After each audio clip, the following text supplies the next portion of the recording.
بسم اللہ الرحمن الرحیم الحمد للہ رب العالمین والصلاة والسلام علی سید الانبیاء والمرسلین اما بعد فاعوذ باللہ من الشیطان الرجیم بسم اللہ الرحمن الرحیم شرح عقود فصل المفتی کے ہمارے اسباق چل رہے ہیں اور گزشتہ دنوں عرف کا موضوع علامہ شامی رحمۃ اللہ تعالی علیہ نے بیان فرمایا اور مثال کے طور پر چند مسائل ایسے بیان فرمائے کہ اصل مذہب میں ان مسائل کا حکم کچھ اور تھا، بعد میں عرف کی وجہ سے فقہائے کرام نے ان مسائل میں حکم دوسرا بیان کیا۔ اس کے متعدد اسباب کی طرف ماقبل اسباق میں بھی اشارہ کیا گیا ہے، اور یہاں پر بھی علامہ شامی رحمۃ اللہ تعالی علیہ نے اشارتاً فرمایا کہ اس میں ضرورت اور اسی طرح کے دیگر اسباب ہیں کہ جن کی وجہ سے ہم نے خلاف مذہب اقوال پر حکم بیان کیا۔ انہی مسائل میں سے ایک مسئلہ جو گزرا تھا آخری وَقَضَى مَسْأَلَةُ دَعْوَى الْأَبِ عَدَمَ تملیکه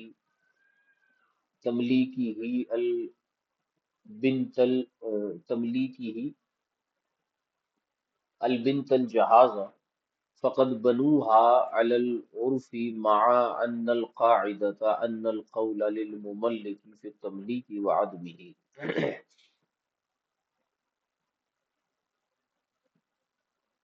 اس کے بعد اگلا جو مسئلہ تھا یہاں تک بیان ہو چکا تھا، بلکہ شاید اس سے آگے بھی مسئلہ بیان ہوا تھا، دیکھتے ہیں اس کو۔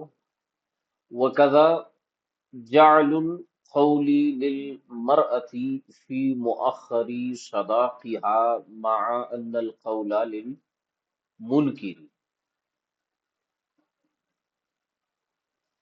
فرماتے ہیں اسی طرح کا ایک مسئلہ ہے کہ عورت کا قول معتبر مانا جائے گا حق مہر کے مؤخر ہونے کے حوالے سے۔ صداق حق مہر کو بھی کہتے ہیں، اس کے مؤخر ہونے کے حوالے سے اگر عورت یہ قول کرتی ہے کہ حق مہر مؤخر رکھا گیا تھا تو شوہر کی جگہ عورت کا قول معتبر ہوگا، مع ان القول للمنکری، حالانکہ اصل مذہب کے مطابق منکر کے قول کا اعتبار کیا جائے گا، کیونکہ اس صورت میں عورت مدعیہ ہے اور شوہر مدعا علیہ یعنی منکر ہے۔ عورت کہے گی کہ حق مہر مؤخر رکھا گیا، شوہر کہے گا کہ حق مہر مؤخر نہیں رکھا گیا، تو البینۃ علی المدعی والیمین علی من انکر، بینہ مدعی پر ہوتا ہے اور یمین منکر پر ہوتا ہے۔ تو اس صورتحال کے اندر پھر ایک اور اصول ہے کہ اس کنڈیشن میں صداق کے مؤخر ہونے کی صورت میں جو قول ہے وہ منکر کا مانا جائے یعنی شوہر کا، لیکن ضرورت زمانہ فتنوں اور دیگر معاملات کو دیکھتے ہوئے عرف کے اعتبار سے عورت کی بات معتبر مانی جائے گی۔ اگر عورت یہ کہتی ہے کہ نہیں، نکاح میں یا اس کے بعد میرے شوہر نے مہر کو مؤخر ہی رکھا تھا، تو اسی کی بات کو مانا جائے گا، شوہر کی بات نہیں مانی جائے گی۔ اگلا مسئلہ ہے وَقَضَا قَوْلُهُمْ فِي الْمُخْتَارِ فِي زَمَانِنَا قَوْلُهُمَا فِي الْمُزَارَعَةِ وَالْمُعَامَلَةِ وَالْوَقْفِ لِمَكَانِ الضَّرُورَةِ وَالْبَلْوَىٰ۔ اسی طرح آپ فرماتے ہیں کہ مزارعت اور معاملت یعنی مساقات، ان میں جو قول ہوگا، اور والوقف، اور وقف کے جو معاملات ہوں گے ان میں جو قول لیا جائے گا وہ صاحبین کا قول ہے۔ وَقَضَا قَوْلُهُمْ، اسی طرح فقہاء کا قول، فی المختار، اختیار کرنے میں، فی زماننا، ہمارے زمانے میں، قولہما، صاحبین کا قول ہوگا، فی المزارعتی والمعاملتی والوقفی، مزارعت، معاملت اور وقف میں، لمکان الضرورت والبلوى، کس وجہ سے؟ ضرورت کی وجہ سے اور عموم بلوہ کی وجہ سے۔ صاحبین کا قول زیادہ بہتر ہوگا۔ کتاب الوقف میں بھی جب ہم جائیں گے تو وہاں پر دیکھیے گا کہ ہم صاحبین کے قول کو ترجیح دے رہے ہوں گے، حالانکہ اقوال امام اعظم کے بھی موجود ہیں ان معاملات میں، لیکن ہم صاحبین کے قول کو لیں گے، ضرورت کے پیش نظر اور عموم بلوہ کے پیش نظر۔ اسی طرح ارشاد فرمایا وقول محمد بسقوط الشفعة اذا اخر طلب التملک شهرا دفعا للضرر عن المشتری۔ بڑا زبردست ایک مسئلہ ہے شفعاء کے متعلق، اگر آپ کو معلوم نہیں ہے تو میں عرض کر دیتا ہوں کہ شفعاء میں یہ ہوتا ہے کہ مثال کے طور پر کوئی شخص اپنا مکان بیچتا ہے تو دائیں بائیں اس کے جو پڑوسی ہوتے ہیں انہیں حق کے شفعاء حاصل ہوتا ہے۔ حق کے شفعاء کا مطلب یہ ہے کہ وہ زیادہ حقدار ہیں کہ وہ مکان انہیں بیچا جائے۔ اگر کسی نے مکان کسی اور کو بیچ دیا اور ان افراد کو جو کہ پڑوسی ہیں انہیں علم ہوا تو انہیں ایک حق حاصل ہوتا ہے جسے حق شفعاء کہا جاتا ہے، ٹھیک ہے، اور یہ شرعی اصطلاح میں شفیع کہلاتے ہیں۔ اب شفیع کے احکامات میں حق کے شفع طلب کرنے کے حوالے سے حکم یہ ہے کہ جیسے ہی اسے پتہ چلے گا کہ فلاں شخص نے اس کے پڑوس میں اپنا مکان، اپنی زمین وغیرہ بیچ دی، تو وہ فوراً اس پر ری ایکٹ کرے گا، ری ایکشن دکھائے گا، برانگیختہ ہوگا، جذبات دکھائے گا، چند لوگوں کو گواہ بنائے گا اور قاضی کے پاس جا کر حق کے شفعاء طلب کرے گا کہ میں اس کا پڑوسی ہوں، میں اس بات کا حقدار ہوں کہ یہ جائیداد مجھے بیچی جائے، شریعت مطہرہ نے یہ حق رکھا ہے۔ اب یہ جو شفیع ہوگا یہ طلب شفعاء میں یا طلب تملک میں کتنی دیر کر سکتا ہے، کتنی دیر کر سکتا ہے؟ تو یہاں پر مختلف طرح کے اقوال ہیں۔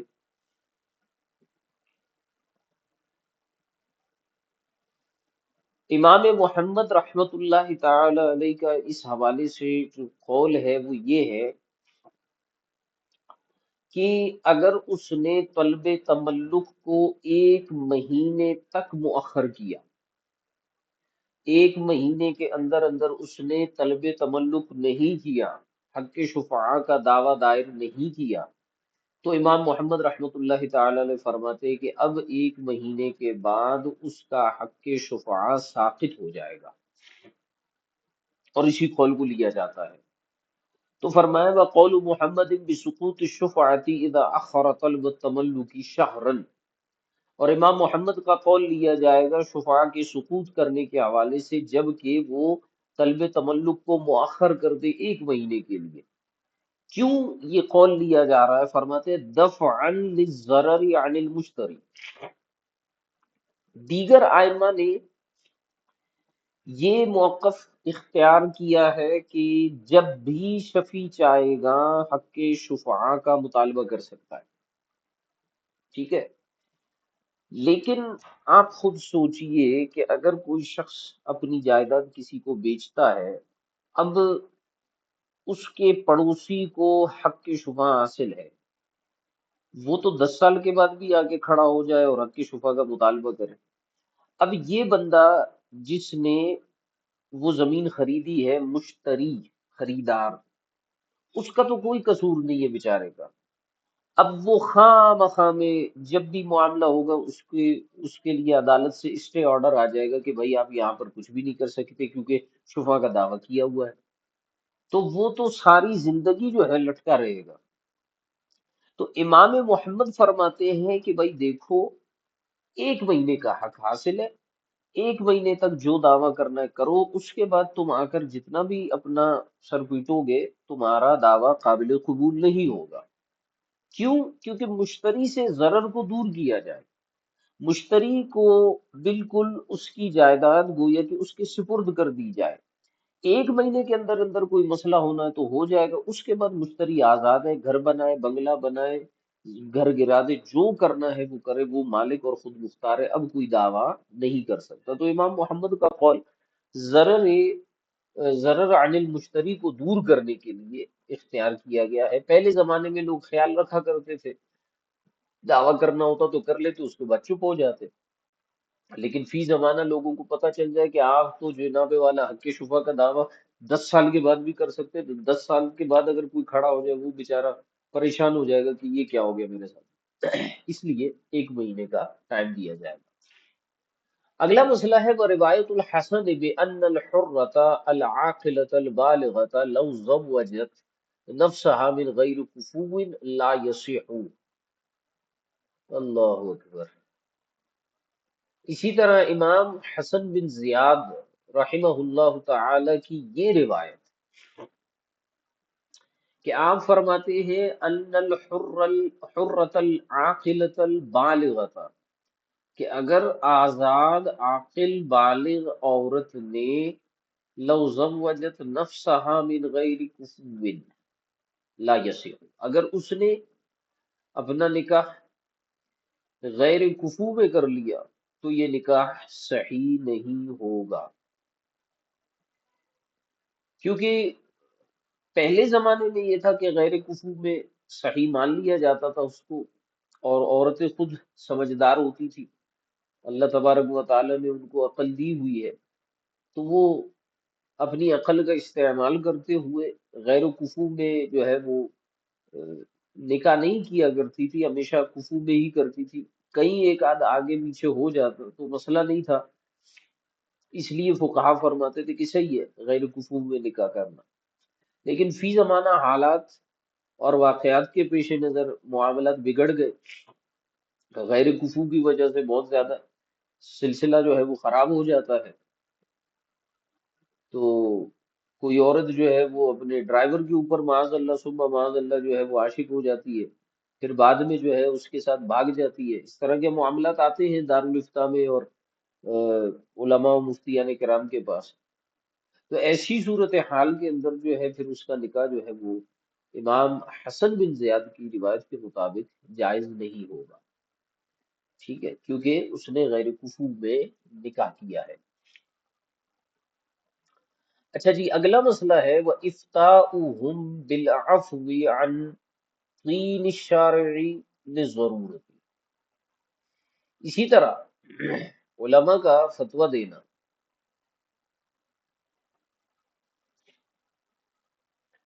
العفو عن طین الشارع، کہ رستے میں جو کیچڑ پڑا ہوا ہوتا ہے وہ معاف ہے، لضرورت، ضرورت کی وجہ سے. اس سے کیا مراد ہے؟ اس سے مراد یہ ہے جیسے بارش کا موسم آیا، اب رستے میں کیچڑ ہے، بعض جانور گزرتے ہیں اور لوگ بھی گزر رہے ہوتے ہیں، تو اگر ناپاکی کے اثرات نہیں ہیں تو وہ معاف ہے، ٹھیک ہے۔ ہاں ایسی کنڈیشن ہے جیسے ہمارے ہاں ماشاءاللہ سے ہمارے ملک میں جو ہوتا ہے کہ گٹر ابل رہے ہوتے ہیں اور وہ کیچڑ نہیں، کالے رنگ کا کیچڑ ہوتا ہے جو واضح طور پر اس بات کی طرف مشیر ہوتا ہے کہ یہ انتہائی غلاظت ہے، وہ تو معاف نہیں ہے بہرحال۔ لیکن آپ کسی ایسی جگہ پہ ہیں جہاں پہ کچی سڑک ہے، وہاں بارش ہوئی اور سڑک پر کیچڑ بن گیا، اب وہ آپ کے کپڑوں پر جسم پر لگا تو وہ معاف ہے، اسے ہم ناپاک اور نجس نہیں کہیں گے۔ ہاں اگر اس طرح کے واضح جو ہے وہ معاملات ہے، سیدی اعلیٰ حضرت اور دیگر فقہا نے اس حوالے سے ایک بات ارشاد فرمائی ہے کہ جو نجاست ہے اس کے لیے یقین ہونا ضروری ہے۔ اگر نجاست کے لیے شک ہے تو پھر شک کی بنیاد پر ہم نجاست کا حکم نہیں لگائیں گے۔ یعنی کوئی کہتا ہے کہ یہ جگہ مشکوک ہے تو آپ نہیں کہہ سکتے کہ یہ نجس ہے، ٹھیک ہے۔ ہاں آپ نے خود دیکھا اپنی آنکھوں سے، نمبر ایک۔ نمبر دو، تواتر کے ساتھ آپ کو پتا چلا۔ تواتر کا مطلب یہ کہ اتنے افراد یہ بات کریں جن کا جھوٹ پہ جمع ہونا ممکن ہی نہیں ہے۔ مثال کے طور پر 100 افراد آ کر آپ کے سامنے کہتے ہیں کہ بھائی یہ نجس ہے یہ کیچڑ۔ نمبر دو، نمبر تین کہ عادل شخص، غیر فاسق عادل شخص، نیک پرہیزگار شخص کہے کہ یہ ناپاک ہے تو ناپاکی کا حکم لگے گا، اس کے بغیر ناپاکی کا حکم نہیں لگے گا۔ اگلا ہے جی بیع وفا۔ بیع وفا کس کو کہتے ہیں؟ آپ کوئی چیز رہن رکھتے ہیں اور جو شے مرہونہ ہوتی ہے بعض اوقات اس سے جو ہے وہ نفع حاصل کیا جاتا ہے اور اس کی کوئی قیمت دے دی جاتی ہے، اس کو بیع وفا کہتے ہیں۔ اس کو بھی علماء نے ضرورتاً جائز قرار دیا ہے، بیع وفا، تاکہ اب مسئلہ یہ ہوتا ہے نا کہ لوگ کیا کرتے ہیں، کوئی ادھار لے لیا کسی سے اور کوئی چیز، وہ چیز جو ان کی ضرورت میں نہیں ہے وہ پر گروی رکھوا دی۔ اب وہ چیز ہے قیمتی یا کسی بھی طرح کی ہے لیکن وہ جو ہے گروی رکھوا دی، اب وہ بھول گئے ادھار بھی نہیں دے رہے، تو ایسی صورت حال کے اندر جو ہے وہ راہن جو ہوگا، سوری جو مرتہن ہوگا جس کے پاس رہن رکھا گیا ہے، وہ شے مرہونہ سے جو ہے کچھ نہ کچھ انتفاع حاصل کر کے اس کی قیمت دے سکتا ہے، اس کو بے وفا کہتے ہیں اور اس کو علماء نے ضرورتاً جائز قرار دیا ہے۔ اگلا ہے جی بیع استثناء، آرڈر کی بے۔ بہت آسان سی صورتحال ہوتی ہے، آپ کسی کمپنی کے پاس جاتے ہیں اور اس کو کہتے ہیں کہ مجھے جناب والا آپ 1000 جوڑے جو ہے وہ جوتے کے بنا کر دیں، ٹھیک ہے، میں نے وہابیوں کے سروں پہ مارنے، تو وہ جو ہے نا آپ کو تیار کر کے دیتا ہے، شیعوں کے سروں پہ بھی مارنا، تو وہ جو ہے نا وہ آپ کو تیار کر کے دیتے ہیں جوتے بڑے اعلیٰ قسم کے، وہ آرڈر پہ تیار ہوتے ہیں، کیونکہ آپ نے جس وقت اس سے بے کی ہے اس وقت آپ کے پاس کچھ بھی نہیں تھا، یعنی سوری جو بائے ہے بیچنے والا ہے اس کے پاس تو کچھ نہیں تھا، وہ کہے گا میں آپ کو 1 مہینے کے بعد تیار کر کے دوں گا، ویسے بھی محرم کا مہینہ آنے والا ہے، چوری آرڈر پہ آپ بنوا لیں، تو وہ جو ہے نا ان کو پیش کریں کہ یہ مارو اپنے سروں پہ، تو وہ جو ہے آرڈر پہ آپ کو تیار کر کے دے گا، اس وقت اس کے پاس موجود نہیں ہوں گے۔ تو بیع استثناء جو ہے وہ خلاف اصل ہے، کیونکہ اصل یہ ہے کہ بیع کے وقت جو مبیع ہے وہ موجود ہو، یہ ایک اصول ہے بیع کا، موجود ہونا۔ جس مبیع کا وجود ہی نہیں ہے اس کی بیع آپ کیسے کریں گے؟ لیکن استثناء ہے، ضرورتاً اس کی بیع کی جاتی ہے اور آج کل آپ کے سامنے ہے۔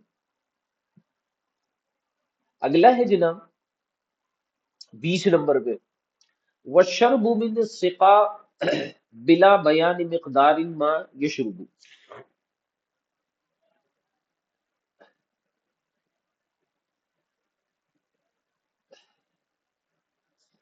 سقا، یہ جو پہلے کے زمانے میں جو ہے وہ پانی پلانے والے ہوتے تھے، پانی بیچنے والے ہوتے تھے، اس کے برتن سے پانی پی لینا. اب وہ بیچتے تھے پہلے زمانے میں پانی، آج کل بھی ہو سکتا ہے کچھ جگہوں پہ بیچنے کے لیے پانی رکھا گیا ہو کہ بھائی یہاں سے آپ پانی بھر کے بیچیں، پانی بھر کے پیے. تو آج کل تو بوتل وغیرہ آتے ہیں، لیکن پہلے زمانے میں جو ہے وہ ساقی ہوتے تھے، ہر جگہ پانی وغیرہ بیچا کرتے تھے. تو ہوتا یوں تھا کہ آپ نے اس کو ایک سکہ دے دیا، ایک درہم دے دیا،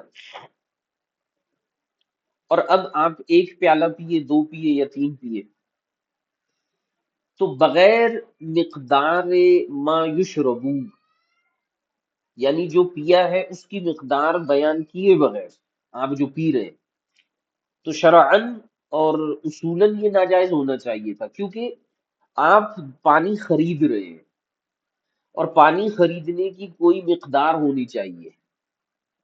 ٹھیک ہے، کیونکہ بے کے اندر جو ہے مبی کی کوئی مقدار ہوگی. تو یہاں پہ تو اس کی کوئی مقدار نہیں ہے، کوئی بندہ ایک گلاس پیے گا، کوئی بندہ 10 گلاس پیے گا. سبحان اللہ. یہ مسئلہ پڑھ کے میرے ذہن میں ایک اور مسئلہ آیا. اللہ تبارک و تعالی ہمارے فقہائے کرام کے مزارات پر اور ان کی قبروں پر اپنی رحمتوں کا کروڑا کروڑ نزول فرمائے. آج کل کے زمانے میں ہوٹلنگ میں ایک رواج چلا ہے جس کو بفے کہا جاتا ہے، کہ ایک فیس رکھی جاتی ہے ہوٹل والوں کی طرف سے، مختلف ریسٹورانٹ کی طرف سے، کہ 500 روپے یا 5000 روپے، فار ایگزامپل 500 تو نہیں ہوتے، 5000 روپے پر ہیڈ لیا جاتا ہے.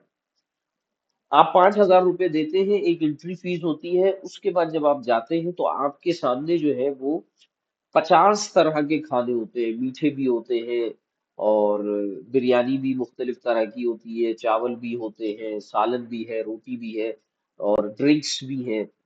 تو آپ کو کہا جاتا ہے کہ 5000 پر ہیڈ آپ دیں، اور آپ نے جتنا کھانا ہے آپ اتنا کھا سکتے ہیں، جو بھی لینا ہے آپ لے سکتے ہیں. تو ہوٹل والوں کو اس میں بڑا منافع ہوتا ہے، بالخصوص رمضان وغیرہ میں لوگ جاتے ہیں اور شروع میں ہی انہوں نے جو ہے وہ کباب وغیرہ رکھے ہوتے ہیں، ہیوی چیزیں رکھی ہوتی ہے، لوگ جاتے ہی وہ کھا لیتے ہیں، اس کے بعد سیر ہو جاتے ہیں. تو 100 200 کی چیزیں کھا کے، یا زور لگاؤ 500 1000 کی چیزیں کھا کے 5000 دے کر واپس آتے ہیں. تو یہ جو بفے والا مسئلہ ہے، یہ در حقیقت اسی مسئلے کی ایک فرع ہے. وَالشُّرْبُ مِنَ السِّقَاءِ بِلَا بَيَانِ مِقْدَارِ مَا يُشْرَبُ، کہ آپ جو پی رہے ہیں اس کی مقدار بیان نہیں کر رہے، کیونکہ ساقی کہتا ہے مجھے اتنے پیسے دے دو، جتنا پانی پینا ہے پی لو. اب اسے بھی پتا ہے کہ یہ کتنا پیے گا زیادہ سے زیادہ.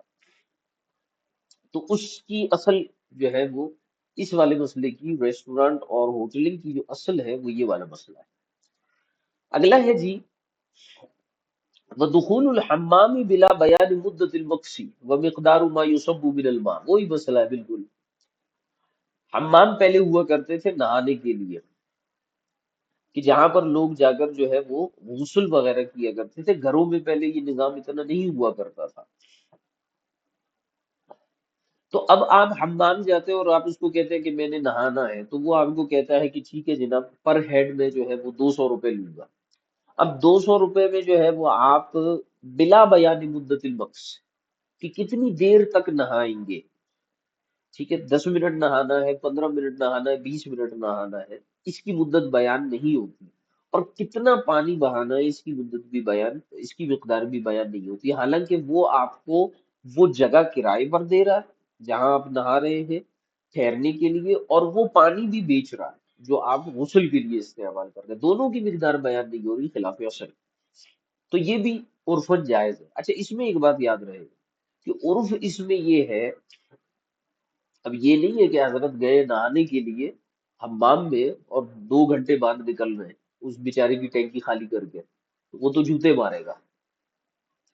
کیونکہ عرفن جو ہے وہ اتنا عرف نہیں ہوتا نہانے کا. عرف جو ہے نہانے کا بالخصوص حمام میں، وہ 10 سے 15 منٹ ہے، اور 10 سے 15 منٹ میں وہ کتنا پانی بہا لے گا. تو یہ چیز دیکھنا ضروری ہے. لیکن یہ بہرحال کیونکہ اس میں مدت متعین نہیں ہوتی اور اس میں اللہ آپ کا بھلا کرے مقدار متعین نہیں ہوتا، اس لیے یہ بھی ضرورت جائز ہے۔ اگلا مسئلہ ہے وہ استقراض العجین والخبز بلا وزن وغیر ذلك مما بنی علی العرف وقد ذکر من ذلك فی الاشباع مسائل کثیرۃ۔ اسی طرح گوندھا ہوا جو آٹا ہوتا ہے، عجین اور روٹی، اگر کوئی شخص جو ہے وہ روٹی اور آٹا جو ہے وہ بغیر وزن کیے قرض پہ لے لیتا ہے تو بھی جائز ہے، علماء نے بیان کیا ہے۔ یعنی آپ جاتے ہیں اللہ آپ کا بھلا کرے خباز کے پاس، تندور والے کے پاس، اس کو آپ کہتے ہیں کہ مجھے جو ہے وہ 10 روٹیاں ادھار دے دو۔ اب آپ وزن تو نہیں کریں گے روٹی، اور اسی طرح جو گندا ہوا آٹا ہوتا ہے، پیڑے بنے ہوئے ہوتے ہیں، آپ اس کو کہتے ہیں کہ مجھے 10 پیڑے دے دو، ٹھیک ہے۔ اب آپ اس کا وزن نہیں کرتے، اگرچہ وہ لوگ وزن کر لیتے ہیں لیکن آپ اس کا وزن نہیں کرتے، بغیر وزن کے آپ لے کر آتے ہیں، کیونکہ یہاں فقہا نے فرمائی کہ یہ اب عدد کے حساب سے بکے گا۔ جب روٹی بن جائے گی تو عدد کا حساب ہوگا، یا جب پیڑا بن جائے گا تو عدد کا حساب ہو جائے گا، اب وزن کو نہیں دیکھا جائے گا۔ بمقابلہ جو آٹا گندھا ہوا نہیں ہے تو اس میں پھر وزن کا اعتبار ہوتا ہے، اس میں عدد کا اعتبار نہیں ہوگا۔ کہتے ہیں وغیر ذالک مما بنی علی العرف، اور اس کے علاوہ بھی کئی مسائل ہیں جن کی بنیاد عرف پر رکھی گئی ہے۔ وقد ذکر من ذالک فی الاشباع مسائل کثیرۃ، اور الاشباع والنظائر میں اس کے اس طرح کے کئی اور مسائل بھی بیان کیے گئے ہیں۔ اگر کسی کو پڑھنے ہیں تو وہاں پر جا کر جو ہے وہ پڑھ سکتا ہے۔ جو چھٹا قاعدہ ہے العادۃ محکمۃ المبحث الرابع، وہاں پر آپ کو اس طرح کے اور بھی کئی مسائل ملیں گے الاشباع والنظائر کے اندر۔ علامہ شامی فرماتے ہیں فہذہ کلھا قد تغیرت احکامها لتغیر الزمان، یہ وہ سارے مسائل ہیں کہ جو جن کے احکامات زمانے کے بدلنے کی وجہ سے بدل گئے، اما للضرورتی، یا تو ضرورت کی وجہ سے، و اما للعرفی، یا پھر عرف کی وجہ سے، و اما لقرائن الاحوالی، یا پھر حالات کے قرائن کی وجہ سے، ٹھیک ہے۔ وکل ذلک غیر خارج عن المذہب، اور فرماتے ہیں کہ یہ تمام کے تمام احکامات جو ہے مذہب سے خارج نہیں ہے، یعنی کوئی یہ نہیں کہے گا کہ یہاں آپ خلاف مذہب عمل کر رہے ہیں تو آپ حنفی ہی نہ رہے، یہ مذہب کے اندر ہی ہے، کیونکہ مذہب کا ہی اصول ہے عرف، تو آپ مذہب سے خارج نہ ہوئے ان پر عمل کرنے کی وجہ سے۔ لأن، وجہ یہ ہے کہ لأن صاحب المذہب لو کان فی هذا الزمان لقال بها، کیونکہ اگر صاحب مذہب امام اعظم ابو حنیفہ رحمہ اللہ تعالی اس زمانے میں ہوتے تو وہ بھی وہی قول کرتے جو ائمہ متاخرین نے کیا ہے۔ ولو حدث هذا التغیر فی زمانہ، اور اگر یہی مسئلہ ان کے زمانے میں ہو رہا ہوتا، یہی حالات ان کے زمانے میں ہوتے، پہلے یہ کہا کہ اگر وہ ہمارے زمانے میں ہوتے تو یہ بات کرتے، دوسری بات یہ کہ اگر یہ مسائل ان کے زمانے میں ہوتے تو وہ بھی لم ینص علی خلافہ، تو وہ اس کے برخلاف صراحت نہ کرتے بلکہ وہی کہتے جو فقہائے متاخرین نے کہا ہے، ٹھیک ہے۔ فرماتے ہیں وَهَذَا الَّذِي جَرَّ الْمُجْتَهِدِينَ فِي الْمَذْهَبِ وَأَهْلَ النَّظْرِ الصحیح من المتاخرین علی مخالفت المنصوص علیہ، فرماتے ہیں یہی وہ چیزیں ہیں، یعنی عرف، یہی وہ چیز ہے کہ جس نے جرت دلائی، جس نے جرت دلائی مجتہدین فی المذہب کو، اہل نظر صحیح کو، یعنی وہ افراد متاخرین میں سے کہ جو نظر صحیح والے تھے، ان کو جرت دلائی کس چیز پر؟ علی مخالفت المنصوص علیہ، کہ یہ منصوص علیہ کی مخالفت کر بیٹھے۔ من بیانیہ آ رہا ہے من صاحب المذہبی علی علی مخالفت المنصوص علیہ من صاحب المذہب، من بیانیہ نہیں ہے، علی مخالفت المنصوص علیہ من صاحب المذہب فی کتب ظاہر الروایت بناء علی ما کان فی زمنہ کما مر تصریحهم به فی مسئلہ، فرماتے ہیں کہ یہی وہ چیز ہے کہ جس نے مجتہدین فی المذہب اور متاثرین میں سے جو نظر صحیح والے تھے ان کو منصوص علیہ کی مخالفت پر برانگیختہ کیا، ان کو جرت دلائی، وہ منصوص علیہ جو صاحب مذہب کی طرف سے کتب ظاہر الروایہ میں مروی روایتیں تھیں، ان کے خلاف ان کی مخالفت پر جرت دلائی، کس چیز نے؟ عرف نے اور ان چیزوں نے، بنا عن علامہ کا نفی زمنی ہی، اور کتب ظاہر الروایہ میں جو منصوص علیہ تھا وہ اس کی بنیاد پر تھا جو ان کے زمانے میں تھا، کما مر تصریحہ، جیسا کہ ان علماء کی تصریح جو ہے وہ گزر چکی ہے، بھی فی مسئلۃ کل حل علی حرام، یہ جو مسئلہ تھا کہ کل حل علی حرام، اس کے اندر یہ بات گزر چکی ہے، من ان محمدا بنا ما قالہ علی عرف زمانہ وکذا ما قدمناہ فی الاستیجار علی التعلیم، جو انہوں نے بنیاد رکھی تھی مثال کے طور پر کل حل علی حرام میں، کہ امام محمد نے بنیاد رکھی اس مسئلے کی اس چیز کے اوپر جو ان کے زمانے کا عرف تھا، ٹھیک ہے؟ تو ان کے بعد جو کل حل علیہ حرام کا معاملہ جس مقام جس زمانے کا عرف رہا ہے اس کے حساب سے اس کے احکامات بدلتے رہے، تو یہ صریح طور پر یہ ایک واضح چیز ہے کہ علماء جو ہے وہ اس بات پر جری ہوئے، علماء کو اس بات پر جرت ملی کہ وہ عرف کی وجہ سے احکامات کو بدل سکتے ہیں اور منصوص علیہ کی مخالفت کر سکتے ہیں۔ اور اسی طرح وہ مسئلہ جو ہم نے استیجار اللہ تعلیم القرآن پر بیان کیا، یہ تو بالکل واضح ہے۔ آگے علامہ شامی رحمۃ اللہ تعالی علیہ بیان فرماتے ہیں کہ متى يسوغ للمفتی مخالفت المنصوص و اتباع العرف الحادث،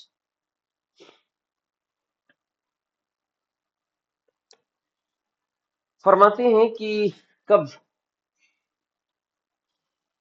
مفتی کے لیے جو ہے یہ بات درست ہوگی کہ وہ منصوص کی مخالفت کرے اور عرف حادث کی پیروی کرے۔ وہ کون سی چیز ہے جو مفتی کو ابھارے گی، مفتی کو لے کر جائے گی اس بات کی طرف کہ وہ منصوص علیہ کی مخالفت کرے اور عرف حادث جو نیا پیدا ہونے والا عرف ہے اس کی اتباع کرے۔ اب علامہ شامی رحمۃ اللہ تعالی علیہ ایک سوال کی صورت میں اس بات کو بیان کرتے ہیں اور فرماتے ہیں فَإِن قُلْتَ، اگر تم کہو، بڑی اہم بات ہے، یہ آپ کے ذہن میں بھی یہ سوال آتا ہوگا، اگر نہیں آیا تو آپ دیکھیے گا۔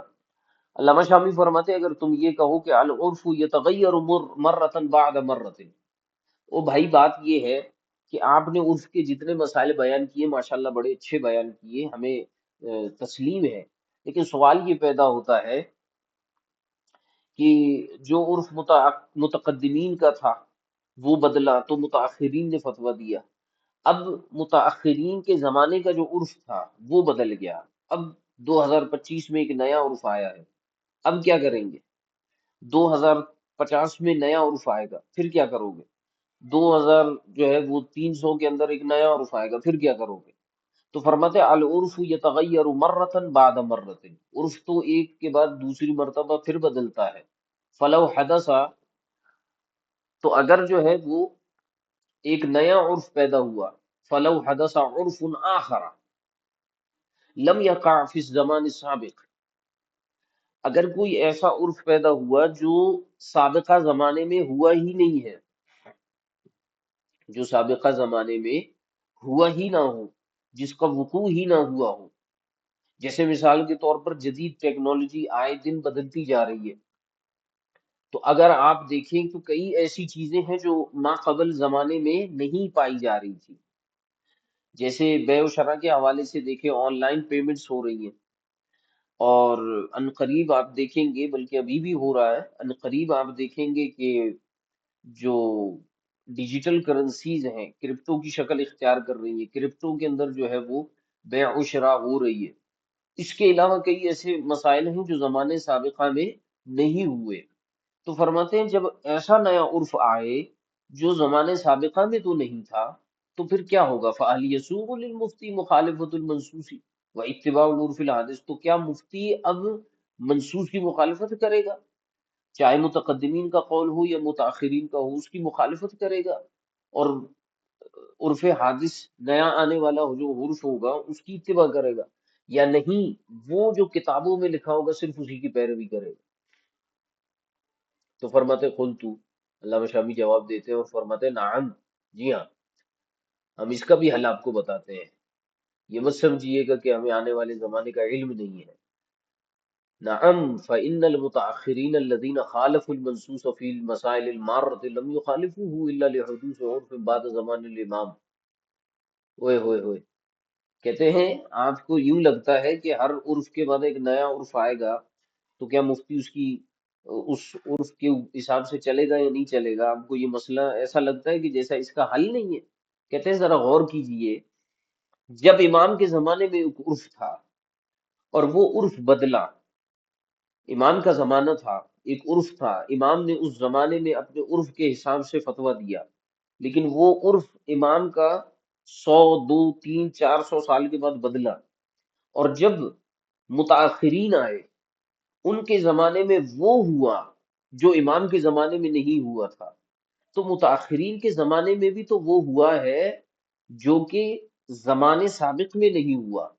متاخرین کا عرف بھی تو عرف جدید تھا، عرف حادث تھا، تو متاخرین نے کیا مخالفت نہیں کی منسوخ کی؟ بالکل کی۔ تو کہتے ہیں کہ اب اگر ایسا عرف جدید آ جاتا ہے، عرف حادث آ جاتا ہے جو متاخرین کے زمانے سے بھی چینج ہو، اور ایسا عرف ہو جو زمانے سابق میں نہیں تھا، تو اب بھی اگر کوئی متبحر مفتی ہے تو وہ ان کے منصوص کی مخالفت کر سکتا ہے۔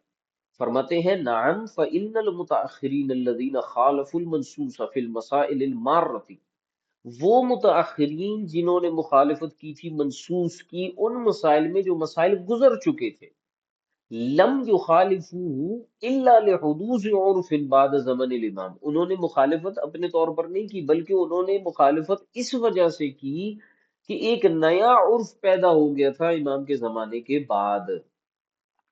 فللمفتی اتباع عرفہ الحادثی فی الالفاظ العرفیتی، لہذا فرماتے ہیں کہ الفاظ عرفیہ کے اعتبار سے مفتی کے لیے یہ ضروری ہے کہ وہ عرف حادث کی پیروی کرے۔ وَقَضَى فِي الْأَحْكَامِ الَّتِي بَنَاهَا الْمُجْتَهِدُ عَلَى مَا كَانَ فِي عُرْفِ زَمَانِهِ وَتَغَيَّرَ عُرْفُهُ إِلَى عُرْفٍ آخَرَ اقْتِدَاءً بِهِمْ۔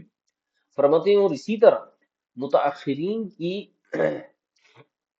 اقتدا کرتے ہوئے، یہ جو اقتداء بہم کہا ہے، متاخرین کی اقتدا کرتے ہوئے مفتی جو ہوگا ان مسائل کے اندر بھی عرف جدید کی پیروی کر سکتا ہے۔ وہ قضا فی الاحکام، ان مسائل کے اندر مفتی پیروی کر سکتا ہے، التی بناہا المجتہد، جن کی بنیاد مجتہد نے کس بات پر رکھی تھی، علامہ کان فی عرف زمانی، جو مجتہد کے زمانے میں تھا، وہ تغیر عرفہ الی عرف آخر، اور پھر جو ہے وہ اس کا عرف ایک اور عرف کی طرف بدل گیا، تو مفتی ان مسائل کی بنیاد جو ہے وہ اپنے عرف پر رکھ سکتا ہے جو مجتہد نے اپنے عرف پر رکھی تھی، لیکن بعد ان یکون المفتی ممن لہو رأی و نظر صحیح و معرفت بقواعد الشرع، لیکن فرماتے ہیں ہو سکتا ہے بہت سے لوگ یہ عبارتیں پڑھ کر بہت خوش رہیں اور بہت خوش ہو جائیں کہ یار ہمیں تو عرف کے حساب سے بولنے کی اجازت مل گئی، ہم تو منصوص کی بھی مخالفت کر سکتے ہیں۔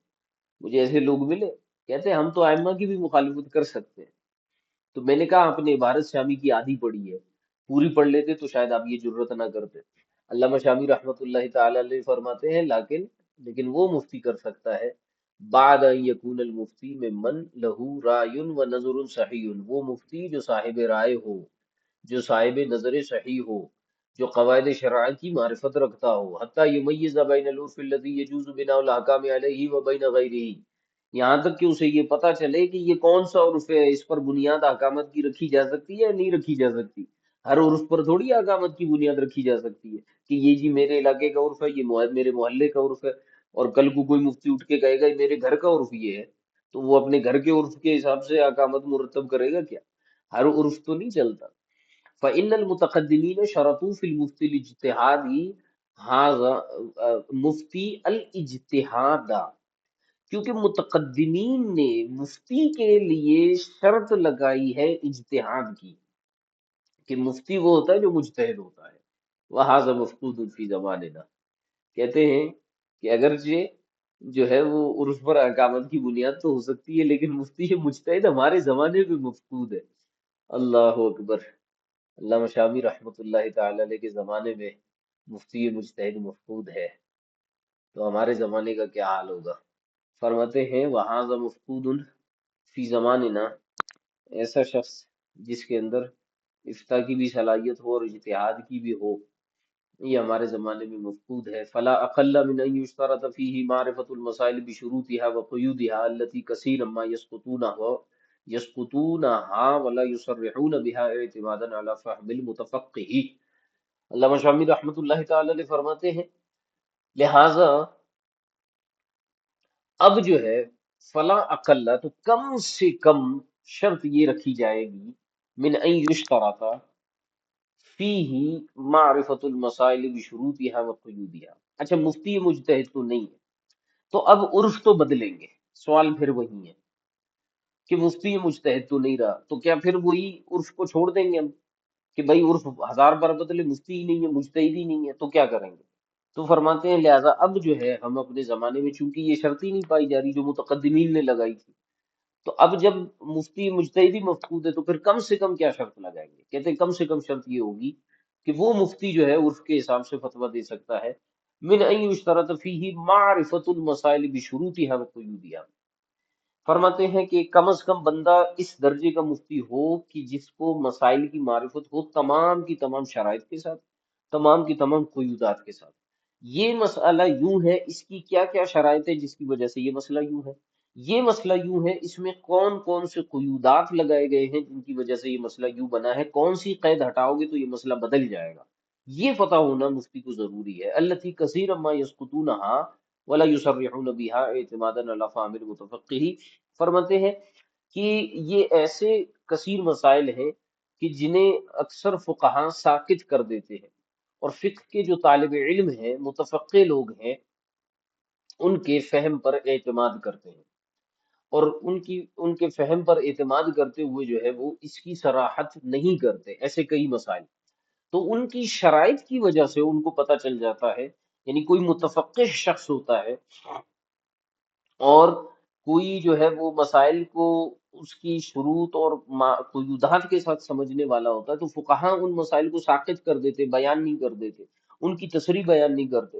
لیکن فقہاء کو پتہ ہوتا ہے کہ بعض متفقہ افراد ہمارے ان باتوں سے، اشاروں سے ہی مسئلے کو سمجھ جائیں گے، تو فرماتے ہیں وہ بندہ جو ہے اگر کوئی اس لیول کا ہے جو فقہاء کے اشاروں سے ہی مسئلے کو سمجھ جائے، تو پھر وہ جو ہے وہ عرف کے حساب سے حکم دے سکتا ہے۔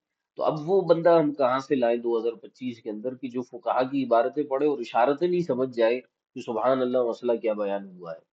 وَكَذَا لَا بُدَّ لَهُ مِن مَعْرِفَةِ عُرْفِ زَمَانِهِ وَأَحْوَالِ أَهْلِهِ وَالتَّخَرُّجِ فِي ذَلِكَ عَلَى أُسْتَاذٍ مَاهِرٍ، اللہ اکبر کبیرہ۔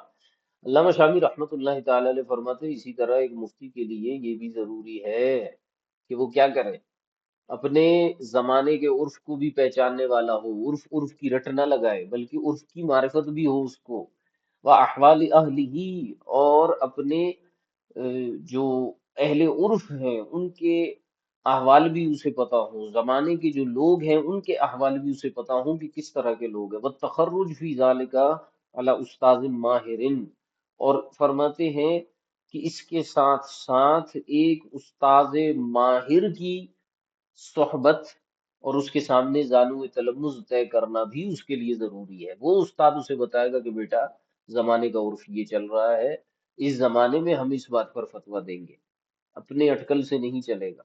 استاد کے سامنے، جیسے وہ سیدی اعلیٰ حضرت نے بھی فرمایا کہ جب تک کسی طبیب حاذق کا کے ساتھ مطب نہ کر لے تب تک جو ہے وہ مفتی نہیں بن سکتا۔ تو مفتی کے لیے ضروری ہے، سب سے اینڈ میں آخری بات یہی ہے کہ وہ جو ہے وہ اس کی بارگاہ میں، مفتی کی بارگاہ میں جو ہے وہ زانو میں تلمذ طے کرے گا۔ فرماتے ہیں لذا قال، اسی وجہ سے منیت المفتی کے آخر میں جو ہے یہ بات کہی گئی ہے کہ لو ان الرجل حفظ جمیع کتب اصحابنا، کہ اگر کسی شخص نے ہمارے اصحاب، ہمارے علماء کی ساری کتابیں حفظ بھی کر لی ہوں، لابد ان یتلمذ للفتوی، اس کے لیے پھر بھی ضروری ہے کہ وہ فتوی کے لیے تلمذ کرے گا، یعنی شاگردی اختیار کرے گا، حتی یہتدی الیہ، یہاں تک کہ اسے کامل رہنمائی مل جائے۔ لأن كثيرا من المسائل يجاب عنه على عادات اہل الزمان فيما لا يخالف الشریعت، فرماتے ہیں کیونکہ کثیر ایسے مسائل ہیں جہاں پر اہل زمانہ کی عادت کے حساب سے فتویٰ دیا جاتا ہے، جواب دیا جاتا ہے، جو کہ شریعت کے ایسی عادت ہے جو شریعت کے مخالف نہ ہو۔ تو یہ تو تلمذ کرنا تو اس کے لیے ضروری ہوگا۔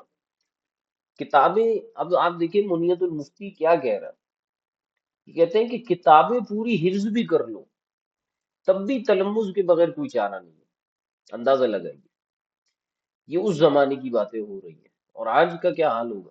وفی القنیتی، قنیہ کے اندر ہے کہ لیس للمفتی ولا للقاضی ان یحکم علی ظاہر المذہب ویترک علی العرف، فرماتے ہیں نہ مفتی کو یہ بات زیب دیتی ہے اور نہ قاضی کو یہ بات زیب دیتی ہے کہ وہ ظاہر مذہب کے حکم کے اوپر حکم لگا دے اور عرف کو چھوڑ دے۔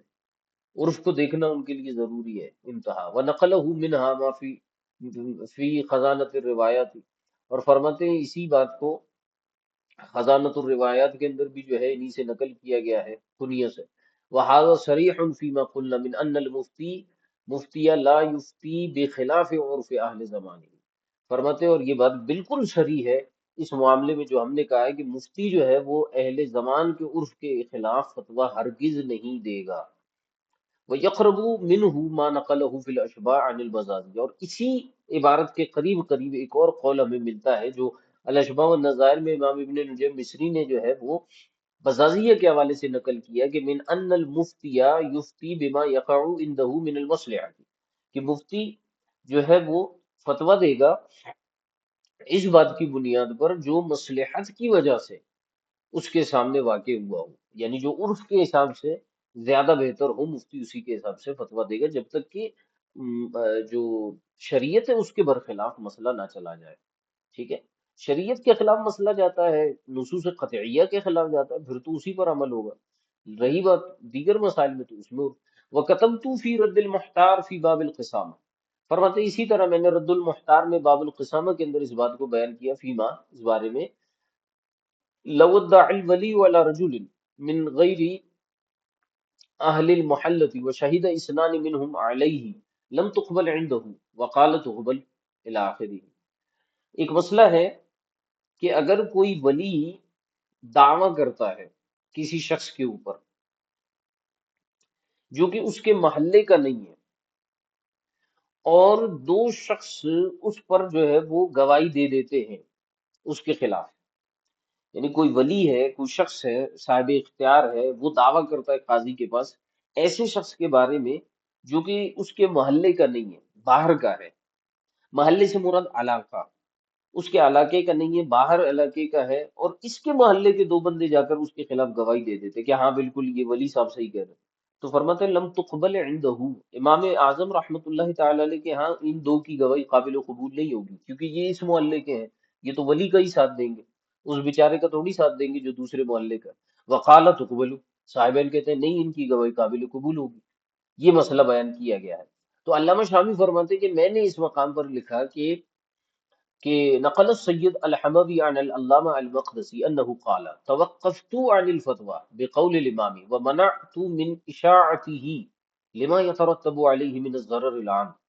امام حموی رحمۃ اللہ تعالی علیہ امام مقدسی کے حوالے سے اس بات کو نقل کرتے ہیں، فرماتے ہیں میں نے امام اعظم ابو حنیفہ رحمۃ اللہ تعالی علیہ کے قول پر فتویٰ دینے سے توقف کیا، رکا رہا، یہ جو امام نے فرمایا نا کہ اس کی گواہی قابل قبول نہیں ہوگی، تو کہتے ہیں میں تو رکا رہا، ومنعت من اشاعته، اور میں اس کو اس کی اشاعت سے رکا رہا، لما یترتب علیہ من الضرر العام، کیونکہ اس کی وجہ سے ضرر عام مرتب ہو رہا تھا۔ کیوں؟ فرماتے فإن من عرفہ، کیونکہ امام اعظم رحمۃ اللہ تعالی علیہ کا جو عرف تھا اس میں کیا تھا، من المتمردین یتجاسر علی قتل النفس فی المحلات الخالیۃ من غیر اہلها معتمدا علی عدم قبول شہادتہم علیہ، فرماتے ہیں کیونکہ امام اعظم رحمۃ اللہ تعالی علیہ کے زمانے میں کا جو عرف تھا، وہ لوگ جو کہ متمرد تھے، متمرد مطلب سرکش، وہ کیا کرتے تھے، یتجاسر علی قتل النفس فی المحلات الخالیۃ، وہ درپے ہوتے کسی جان کو قتل کرنے کے خالی محلوں کے اندر، من غیر اہلیہا، جو کہ ان کے محلے کے نہیں تھے، یعنی ایسے افراد، ایسے سرکش لوگ، ایسے جو ہے وہ دہشت گرد لوگ جو اس محلے اس علاقے کے نہیں تھے، وہ دوسرے محلے کے لوگوں کو قتل کرنے پر جو ہے وہ کرتے، کیا کرتے، ہمت کر لیتے، من غیر اہلیہ، جو ان کے اہل کے نہیں ہوتے، معتمدن علی عدم قبول شہادتہم علیہ، کیوں وہ اس بات پر اعتماد کر لیتے کہ ان محلے والوں کی تو گواہی ہمارے خلاف قبول کی ہی نہیں جائے گی، ٹھیک ہے۔ جیسے مثال کے طور پر ہم مان لیتے ہیں کہ لاہور کا ایک علاقہ ہے ماڈل ٹاؤن، اب ماڈل ٹاؤن کے اندر جو ہے وہ چار بندے آئے بحریہ سے، اور انہوں نے آ کر جو ہے وہ ایک بندے کو قتل کر دیا۔ اب بحریہ سے جو بندے آئے تھے ماڈل ٹاؤن کے اندر، تو ماڈل ٹاؤن کے دو بندوں نے ان کو دیکھ لیا کہ انہوں نے قتل کیا۔ اب ان بحریہ والوں نے جا کر جو ہے وہاں پر، سوری ماڈل ٹاؤن والوں نے جا کر جو ہے نا وہاں پر مقدمہ دائر کر دیا کہ انہوں نے ہمارے بندوں کو قتل کیا۔ تو امام اعظم رحمت اللہ تعالی علیہ فرماتے ہیں کہ اس بندے پر جو ہے، چونکہ یہ محلہ دوسرا ہے، علاقہ دوسرا ہے، تو دوسرے علاقے والوں کی گواہی ان پر قابل قبول نہیں ہوگی۔ تو جن کو یہ مسئلہ پتہ چلتا، وہ تو جا کر دوسرے علاقوں میں جرائم کرتے، اور ان کو اعتماد اس بات پر ہوتا تھا کہ کسی کی گواہی ہمارے خلاف ان کے محلے میں سے قبول ہی نہیں ہوگی۔ تو علامہ حموی رحمت اللہ تعالی نے جو واقعہ امام مقدسی سے نقل کیا ہے، وہ فرماتے ہیں کہ مجھے یہ شبہ لاحق ہو گیا، اس وجہ سے میں نے امام اعظم رحمت اللہ تعالی علیہ کے قول پر فتویٰ نہیں دیا، کیونکہ میرے عرف میں مجھے یوں لگ رہا تھا کہ یہ ہو سکتا ہے۔ تو حتیٰ قلت ينبغي الفتوى على قولهما، یہاں تک کہ پھر میں نے یہ کہا کہ صاحبین کے قول پر ہی فتویٰ ہوگا کہ ان کی گواہی قبول کی جائے گی، چاہے علاقہ کوئی بھی ہو، لا سیما، خاص طور پر، والاحکام تختلف باختلاف الایام، اور فرماتے ہیں احکامات دنوں کے مختلف ہونے سے مختلف ہو جاتے ہیں۔ اچھا جی،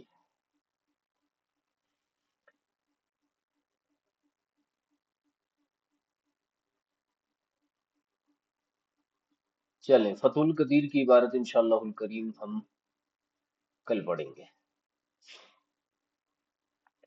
کیونکہ اس پہ پھر آگے مزید کلام ہوگا اسی عرف کے حوالے سے، اس کو انشاءاللہ الکریم ہم کل دیکھیں گے۔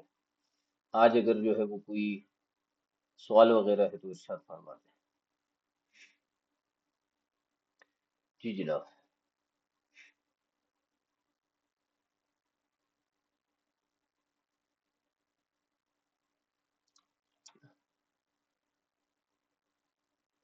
جی کوئی سوال؟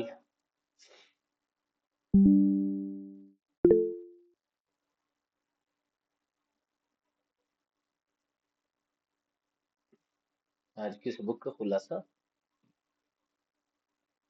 کیا مطلب؟ خلاصہ خلاصہ ہی چل رہا ہے۔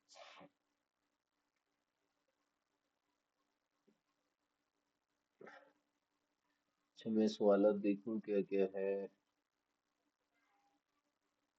عدنان بھائی پوچھتے ہیں اس صورت میں بے سلام اور استثناء میں کیا فرق ہوگا؟ حقیقت دونوں ہی یہ تو عدنان بھائی اس میں ہے نا، اس کا ذکر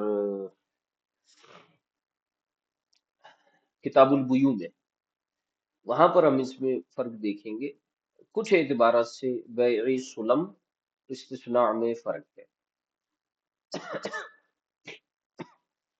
کچھ صورتوں میں اس میں فرق ہے، اس وجہ سے اس کو الگ رکھا گیا آرڈر کی۔ بیع سلم میں غالباً جیسے انہوں نے مثال دی ہوئی ہے فقہا نے کہ جیسے جو پودے ہیں، وہ پھل ہیں، وہ درختوں پہ نہیں نکلے، آپ پہلے ہی جا کے اس کی بے کر لیتے ہیں، یعنی ان کی روٹ، ان کا اصل موجود ہوتا ہے، وہ درختوں پر جو ہے وہ درخت موجود ہے، آپ کہتے ہیں کہ اس پر جو پھل اگیں گے میں وہ آپ سے خریدوں گا، آپ اس کو بنانے کا نہیں کہتے۔ استثناء میں جو اس کے حروف ہے نا، صنعت سے نکلا ہے، باب استفعال کا مصدر ہے یہ۔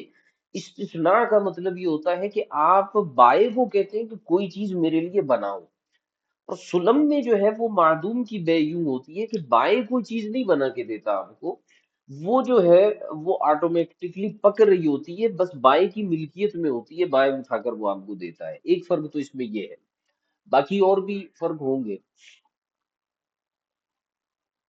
سوئمنگ پول کا مسئلہ؟ سوئمنگ پول کا کون سا مسئلہ ہے؟ سوئمنگ پول کہاں سے آ گیا؟ السلام علیکم ورحمۃ اللہ. وعلیکم السلام ورحمۃ اللہ وبرکاتہ. صحیح خیریت سے آپ؟ طبیعت مزاج ٹھیک ہے؟ الحمدللہ، اللہ پاک کا احسان. عدنان علی، پہلا دن تھا، کراچی سے عرض کر رہا ہوں، آپ کو جوائن کیا. سب سے اچھا پہلے تو آپ کا بہت بہت شکریہ، آپ نے کلاس میں اندر آنے کی اجازت مرحمت فرمائی. ماشاء اور اللہ، میں پہلے دن ہی پہلے سے سوالات کی آنے کا کوشش شروع کر دی. کچھ سوالات ذہن میں آ رہے تھے تو سوچا کہ ہو سکتا ہے کہ دوران سبق نہ لیے جائیں، کیونکہ یوٹیوب کے اوپر آپ کا چینل بھی ہے، تو اس لیے سوچا کہ آخر میں کر لیں. یہاں میں نے ٹائپ کر کے آپ کو سینڈ کر دیے تھے. جی، اچھا ایک تو سوال تو بہت شکریہ آپ کا، دوبارہ جزاکم اللہ خیر. ایک سوال تو وہی تھا جو بے استثناء اور بے سلم میں فرق کا. اس میں ایک اور چیز ذہن میں آ گئی. آپ نے اس کے درمیان فرق تو ارشاد فرمایا ہے. بے سلم کو آپ نے درختوں کے اوپر جو پھل ہوتے ہیں اس کے ساتھ خاص کیا، اور یہ فرق بیان فرمایا. تو کیا یہ درختوں کے پھلوں کے ساتھ ہی خاص ہے، یا جدید دور کے اندر بھی کئی سارے مسائل ہیں، یا اس زمانے میں بھی ہوتے ہوں گے کہ اس کو وہاں پر قیاس کیا جاتا ہوگا، یا بے سلم کو صرف درختوں ہی کے ساتھ خاص کر کے چلایا جائے گا؟ جدید آپ کو کیا نظر آتا ہے؟ جدید زمانے میں کون سی چیز سلم ہو سکتی ہے؟ جیسے مثال کے طور پر دکان، ہوں. جیسے کہ جہاں پودے بیچے جاتے ہیں تو وہاں پر گئے نرسری. اور جی نرسری میں پودے بیچے نرسری جاتے میں، جی ہیں. ہوں. نرسری والے کے پاس گئے اور پودے کے حوالے سے کوئی بے کی، اور ہوں. وہ پودا تیار ہو چکا تھا اپنی تمام چیزوں ہونے کے باوجود. ہوں. تو تو وہ تو موجودگی بے ہو گئی نا عدنان بھائی.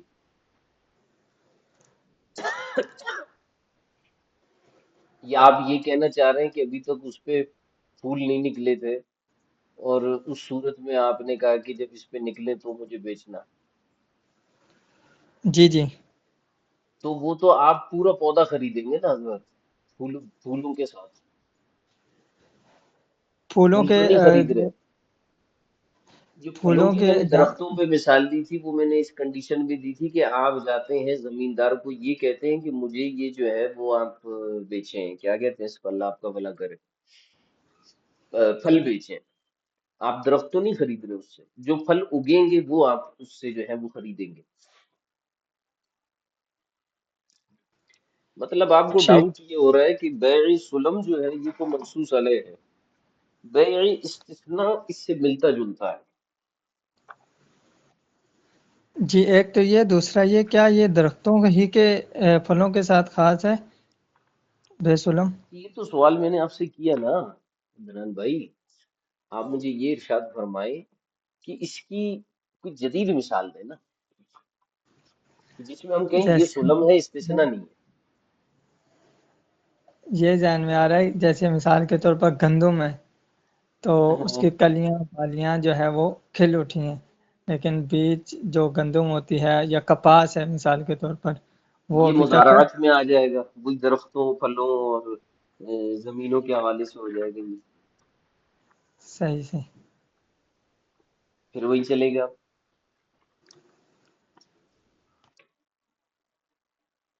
اچھا، سوئمنگ پول کا کیا مسئلہ تھا؟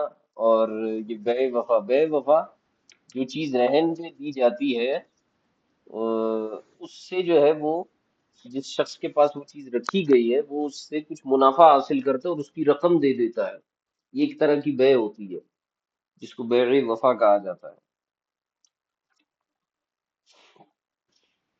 یہ سوئمنگ پول کے حوالے سے یہ تھا، آپ نے ایک مسئلہ بیان فرمایا تھا 22 نمبر پہ، جو زمانے کے اعتبار سے اور عرف کے اعتبار سے بدل جاتے ہیں حمام کے حوالے سے.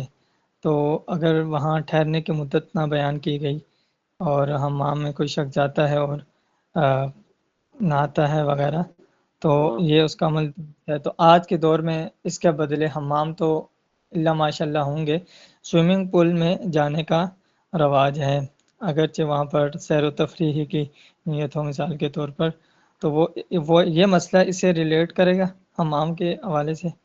ہاں کر پورا سکتا ہے، وہاں پر؟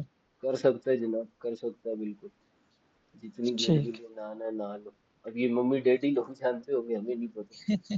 اچھا جی جی، جی آج جی کے صبح کا خلاصہ یہ ہوا کہ زمانے کے بدلنے سے احکامات بدلیں گے سب کے نزدیک ہی، زمانے کے بدلنے سے بدلیں گے، لیکن میں نے ایک قید لگائی کہ جب تک وہ مسئلہ جو ہے وہ اگر نصوص قطعیہ سے ثابت ہے، پھر زمانہ ہزار بدلے، پھر تو زمانہ وہی ہے جو ہماری شریعت کا ہے۔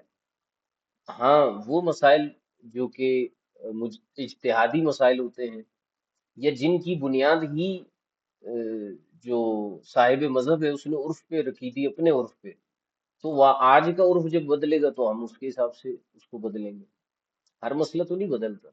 اسی لیے علامہ شامی نے کہا کہ اہل نظر ہونا چاہیے۔ بے الوفا کے بعد والا مسئلہ دوبارہ بیان فرما دیجئے وقت ہے وقت۔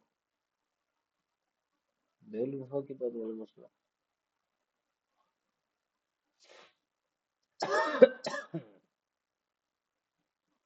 کہاں پیچھے رہ گئے بے الوفا؟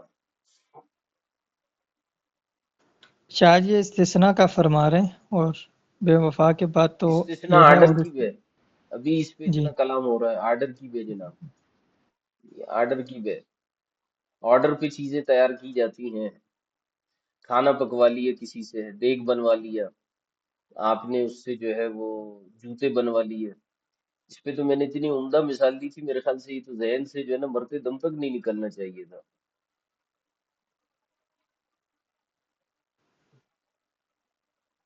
اچھا، مارکیٹ میں سیزن کے اعتبار سے چیزیں تیار کروائی جاتی ہیں، وہ بے سلم میں آئے گی، وہ بے استثناء میں آئے گی، آرڈر کی بے۔ استاد صاحب کی طبیعت مبارکہ کچھ ٹھیک نہیں ہے۔ اچھا جی، چلو مجھے بھی ابھی پتہ چلا۔ بیع سلم میں پوری قیمت مجلس عقد میں ادا کرنا ضروری ہوتا ہے، کیا استثناء میں بھی یہ شرط ہے؟ استثناء میں یہ شرط نہیں ہے، ایک فرق یہ بھی ہے بیع سلم اور استثناء کا۔ زید نے بکر سے قرض لیا اور کاشت والی زمین رہن رکھی، تو بکر زمین سے نفع اٹھا سکتا ہے؟ اٹھا لے، بعد میں اس کو دے دے پیسے، یہ نہیں ہو کہ اپنے ابا کی سمجھ لے زمین، اس کی شرائط ہے۔ اب کسی نے اپنی جو ہے نا وہ بھینس دے دی اس کو، اب بھینس جو ہے نا وہ زبردست دودھ دینے والی ہے، اب وہ بکر صاحب اس کا کیا کریں گے؟ اس کو ایسے ہی چھوڑ دیں گے؟ بھینس تو مر جائے گی اگر اس کا دودھ نہیں دوئیں گے۔ تو اسی طرح بعض چیزیں ہوتی ہیں جو قابل نفع ہوتی ہیں، تو اب وہ رہن پہ دی ہوئی ہے تو لامحالہ اس سے وہ منفعت حاصل کرے گا، لیکن وہ اس رقم کو جو ہے وہ جو بندہ ہے اس کو واپس کرے گا جس نے رہن پہ رکھی ہے، جس کا اصل مال ہے، کیونکہ یہ مالک تو نہیں بنا کہ یہ منفعت کا بھی مالک بن جائے، ان کو للوجوب۔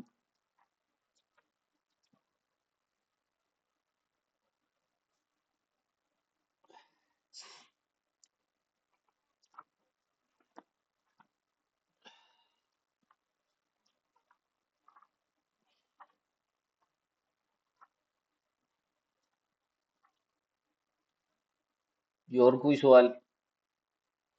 آج تو آپ کو ٹائم دیا میں نے سوال کے لیے، جی ایک اور سوال ہے اگر آپ کی اجازت؟ موضوع سے ہٹ کر نہ ہو۔ نئے سبق کے ریلیٹڈ ہے۔ جی فرمائیں۔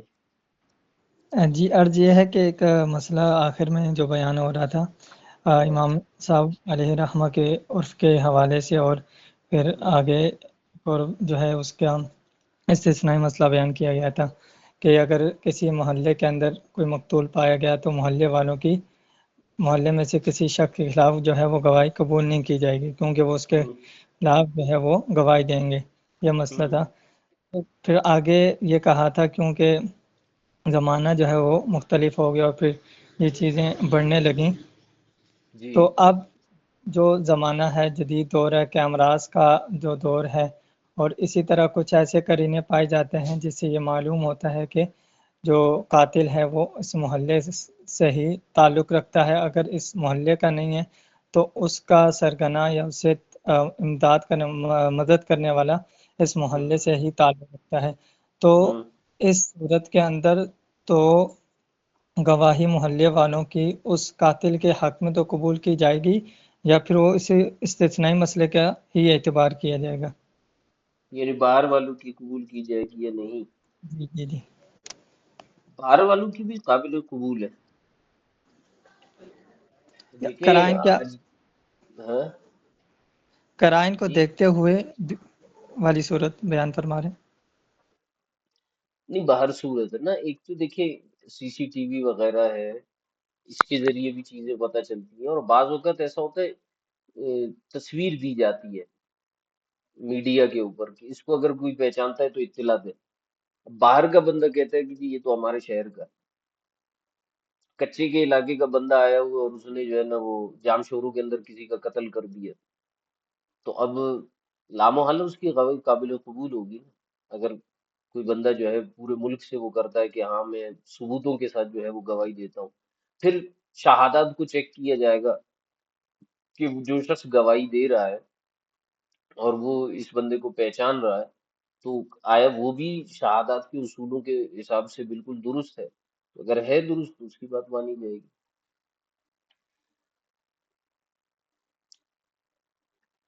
استثناء میں فسخ کا حق حاصل، سمجھ میں آیا تھا نان بھائی؟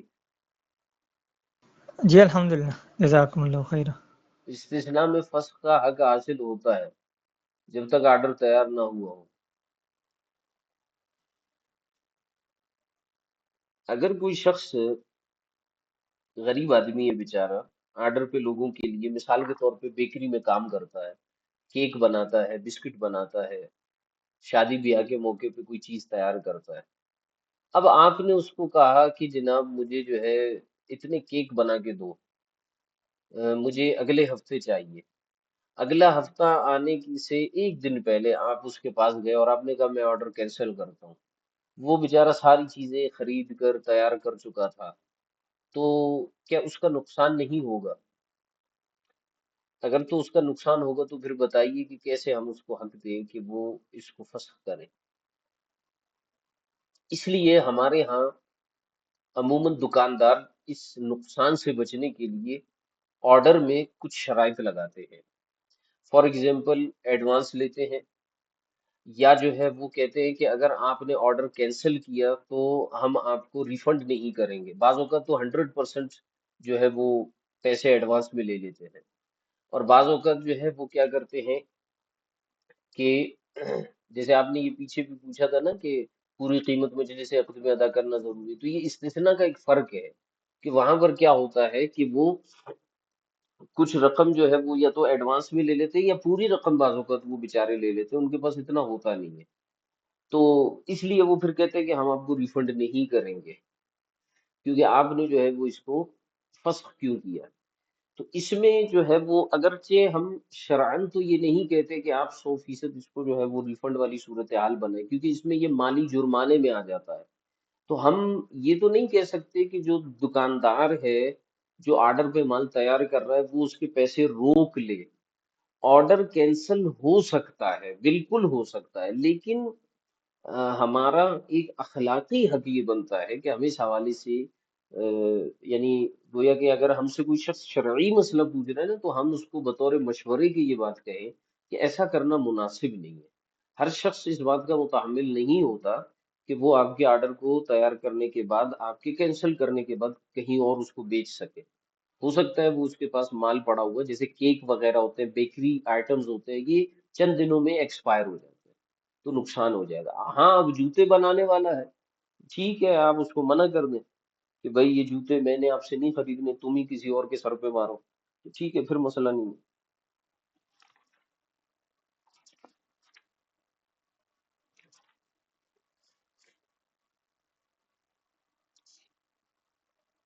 کمپنیز کے اوپر اس کو دیکھا جائے گا.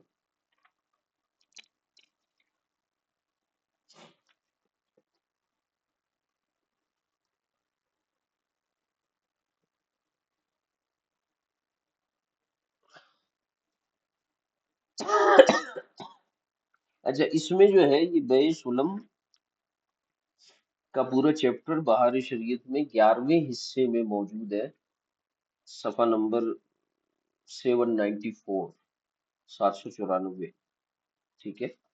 بیع سلم کا پورا چیپٹر انہوں نے یہاں پر بیان کیا ہے، اس کو آپ یہاں سے دیکھ لیں، اور اسی کے بعد 807 پر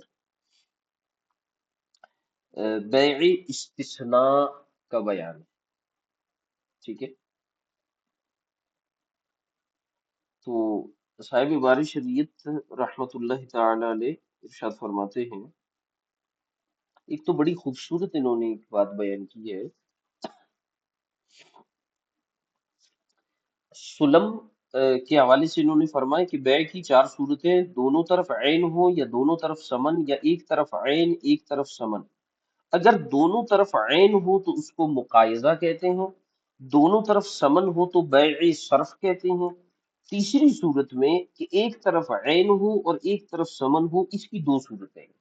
اگر مبیع کا موجود ہونا ضروری ہو تو بیع مطلق، اور سمن کا فوراً دینا ضروری ہو تو بیع سلم یا سلم، ٹھیک ہے۔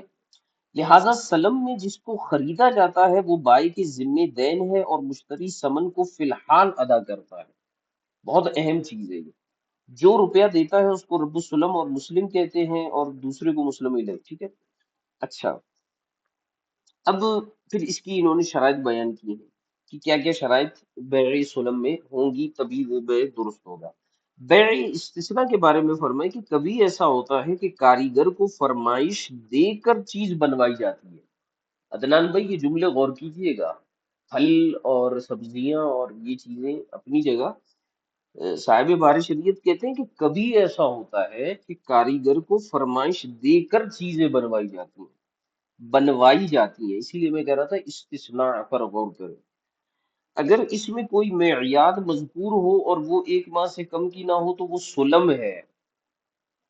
اگر اس میں کوئی معیاد مذکور ہو، یعنی کوئی مدت مذکور ہو اور وہ 1 ماہ سے کم کی نہ ہو تو وہ سلم ہے۔